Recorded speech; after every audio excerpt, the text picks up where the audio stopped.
What's going on, everybody? Welcome back to another video. Today I'm going to be talking about waiting.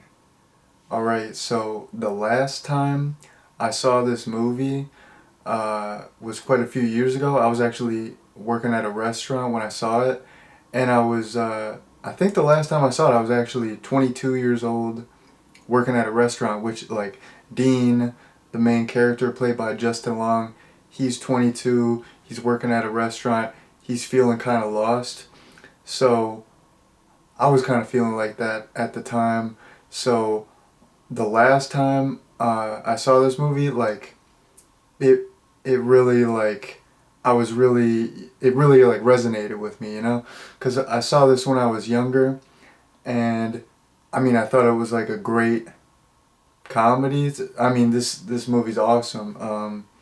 It never gets old, but this is like a great, like, when you rewatch this movie and you're in your 20s, I feel like it's just like way more relevant. Because me personally, I definitely relate to Dean, how he's, kind of, he's like, I don't know what I want to do, blah blah blah. How do people, like, know what they want to do? Because, like, a lot of people are like that, where they do not know exactly what they want to do. Like, some people, since they're super young, they know exactly what they want to do. They want to, be a doctor. They want to be this and that. But, like, a lot of people don't know, and they're feeling kind of lost. So I feel like Dean is a super relatable character. Plus, like I said, um, I was working in the food service industry for a hot minute.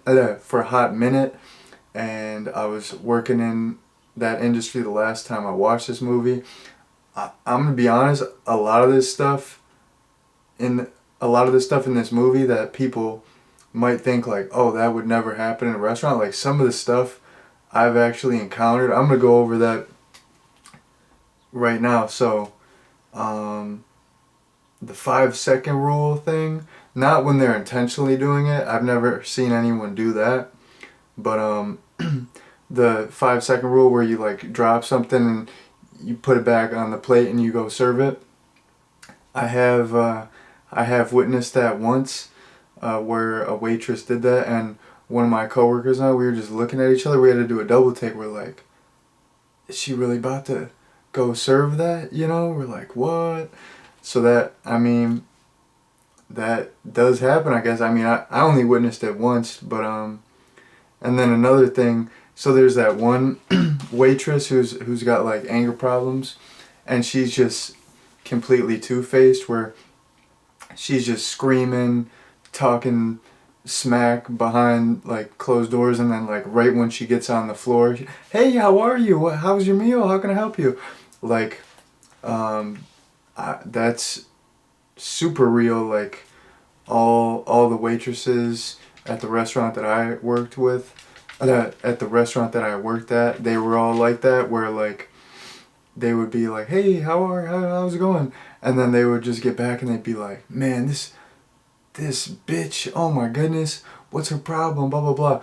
And I'm not saying it wasn't justified, like, they had to deal with, like, a lot of rude customers, but I'm just saying, I've definitely witnessed that. That's, like, such a real thing. And then something something that I've never witnessed, because you can't do it because it's illegal, but I do have a story that's kind of similar to that. So there's this one instance where there's this woman, and she's just absolutely terrible, and she's like, oh, can you recook my steak?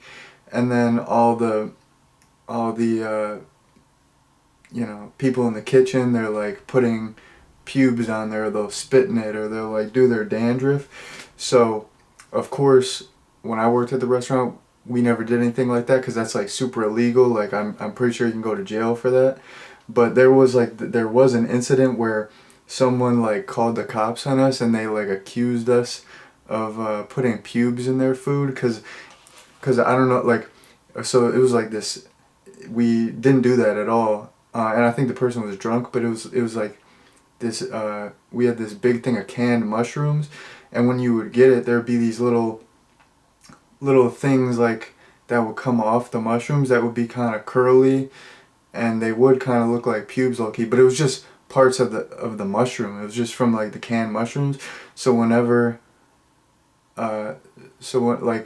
whenever they made the pizza with the mushroom, maybe some of those got in there, and yeah, the person like called the cops. We had like the cops come, and it was a whole thing. So yeah, we had a little pubic hair scare going on where we almost got in trouble. But I mean, we didn't do that at all. It was just the mushroom. But yeah, that's like, yeah, in real life, like if people notice that, like people notice that right away. It was just mushrooms, but they like called the cops. The cops came. They had to like investigate it. They had to like inspect the food. It was kind of like, it was kind of funny. But yeah, I just, that, like when I saw them messing up the steak and putting the pubes on it, it just reminded me of that. So yeah, I kind of talked about how, you know, this movie's relatable if you're in your 20s and you don't have like the best sense of direction. So I mean, I think if you are in your 20s and you're feeling like that, or even if you're not feeling like that but you're in your 20s, definitely watch this. If you work in the food service industry, you have to watch this. Like if you start working at a restaurant, you have to watch this. This is a must watch. Everyone who's ever worked at a restaurant, this is, I mean, you got to know this movie. This is like, this is the quintessential restaurant movie. It's, I mean, it's a classic. So yeah, I'm just going over like random notes. So yeah, Monty was super awesome character. Like I said, Dean was cool. He was super relatable. But Monty was kind of like the comic relief. I like when there's like the scene where he's at the dinner table talking to his mom. I'm paraphrasing. I don't remember exactly what he said, but he's like, yeah, you know, so just, you know, had some prostitutes come over, had unprotected sex, got drunk, and while taking the Lord's name in vain. And then Dean's there just like uncomfortable as hell. Like everything that Monty said was so funny. It was funny too when he's training Mitch. That was funny too, how like every time Mitch tried to get one word in, someone would just cut him off, and he just like would repeatedly get like more and more mad throughout the movie. I mean, you gotta mention the penis showing game. I mean, it's iconic.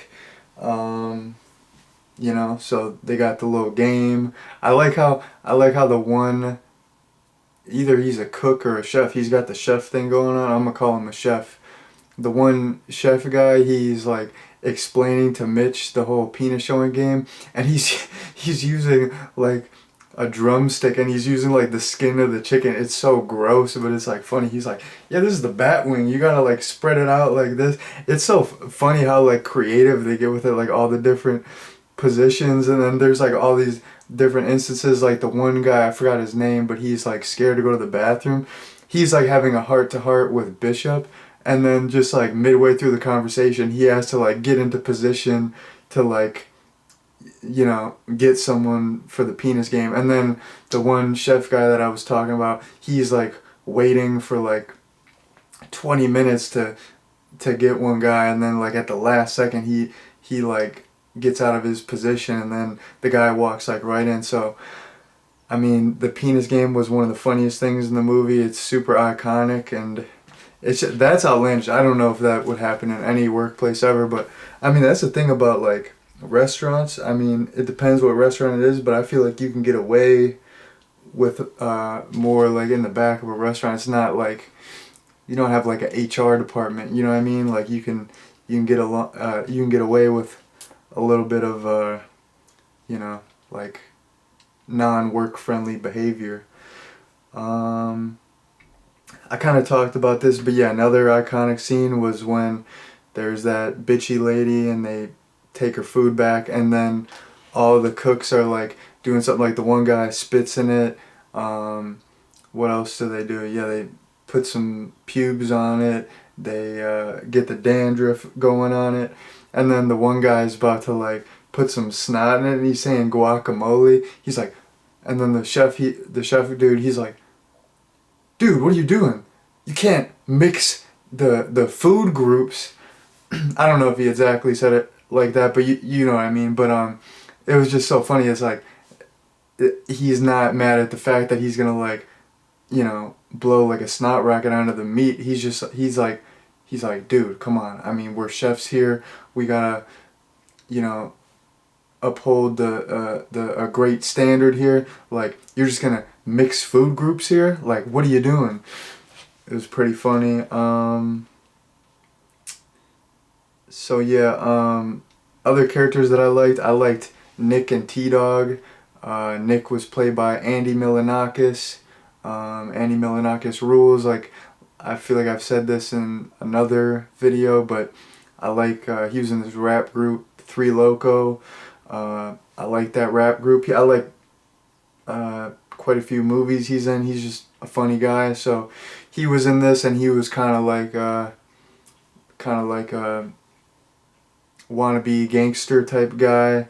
And him and his buddy, they're just like always like in the walk-in, just like smoking weed, and they're like doing whippets out of the whipped cream cans, getting turned up. And then one of the funniest lines in the movie, well, there's like a couple, like there's this instance where the guy T-Dog, he's like passed out and dreaming, and the manager, there's like a fire, and then he like pours gasoline on him, and the guy like calls him by like his actual name. He's like, my name's I told you, my name's T-Dog, and he's like pouring gasoline on him. But then later in the movie, Bishop, who I'm pretty sure he's like the dishwasher, he gives everyone advice. He's like really wise, and he's kind of weird. He's like, I don't know, but he like, I don't know, he gives good advice though. He's just like unconventional with it.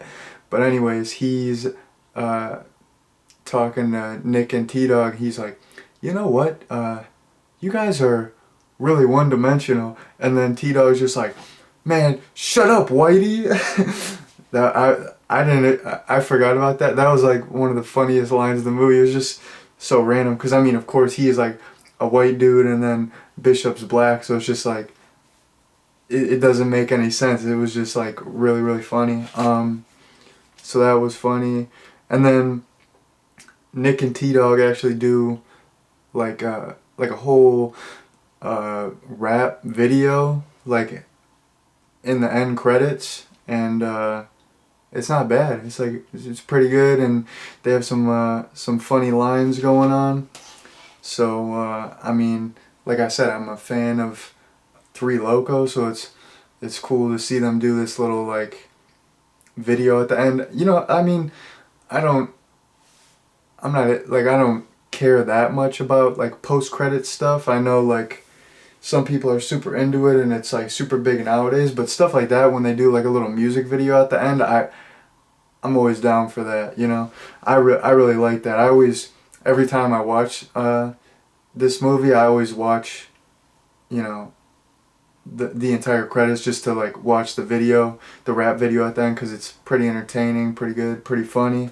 So gotta watch this one till the end. But anyways, like I said, I mean, I've seen this movie countless times over the years. After rewatching it, it still holds up. It's still a fantastic movie. I mean, this movie's awesome. It never gets old. I like some of the main characters. Dean and Monty are awesome. I mean, Dean's super relatable. The story's relatable. It's a solid movie. It's super funny. I mean, what more can you say? It's Waiting. It's at this point, it's a classic. I mean, super solid movie. So, you know, I'm gonna wrap things up here in a sec. I pretty much talked about everything that I wanted to talk about, but yeah, definitely. I mean, anyone, any age, this movie, like, you could be 80 years old and watch this. Hopefully I'm still watching this at 80 years old. But I would like really recommend this if you're in your 20s, because this movie hits different if you're in your 20s, because, you know, I feel like, I mean, me personally, I'm in my 20s right now, and that whole, like feeling lost thing, and feeling like, hey, like, well, this person's doing that and I'm not doing that, and or like, am I doing the right stuff, or like, I'm still in school, or blah blah blah. Like, I feel like that's like a real feeling. I mean, for me personally, I feel like other people probably feel that too. So if you're in your 20s, definitely check this out. I feel like it's super relatable. um, really good story, relatable characters, and definitely if you work at a restaurant, yeah, I mean, this is a must. This is like a rite of passage. If every like, if you work at a restaurant and you're like a younger cat and you don't know about this movie, I feel like the older individuals there, they should, like, they have to put you hip to this movie. They gotta keep a copy of the DVD. I don't know if this is on Blu-ray, but they gotta keep a copy of the DVD or Blu-ray, like, on deck. And like, if some young buck comes in and doesn't know about this movie, they gotta be like, man, if you want to work here, you got, like, that has to be part of your training. If you go start at a new restaurant, that has to be part of your training. F the training video in this movie, like, your training video is waiting. That's probably not the best idea for a training video, because it's like everything not to do, but I mean, this should be like a rite of passage. If you work in the food service industry, you gotta watch this movie. You have to do it. I mean, that's a requirement. Put it on your resume. I don't know, but anyways, this movie, like I said, after rewatching, still holds up. It's still the shiznit. What more do you want me to say? This movie rules. But I'm gonna end the video here in a sec. Thank you all for watching, and peace out.